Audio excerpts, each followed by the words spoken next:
Samantala mga kabrigada, bumagal palalo ang inflation rate o yung antas sa pagtaas ng presyo ng mga bilihin at serbisyo sa bansa para sa buwan ng Hulyo.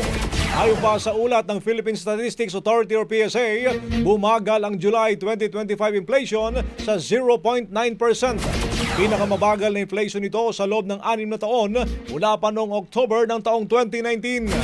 Mas mababa rin ito mula sa 1.4 inflation percent noong June 2025 at 4.4% inflation naman para sa July 2024. Ang pangunahing nagambag sa mas mababang inflation ay ang mas mabagal na pagtaas ng presyo ng housing, water, electricity, gas at other fuels na may 2.1% inflation rate.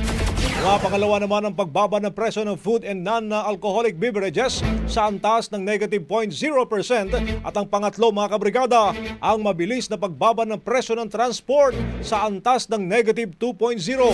Mabilis din ang pagbaba ng presyo ng mga gasolina na may negative 10.0% inflation at pamasahe sa eroplano na may negative 11.8%.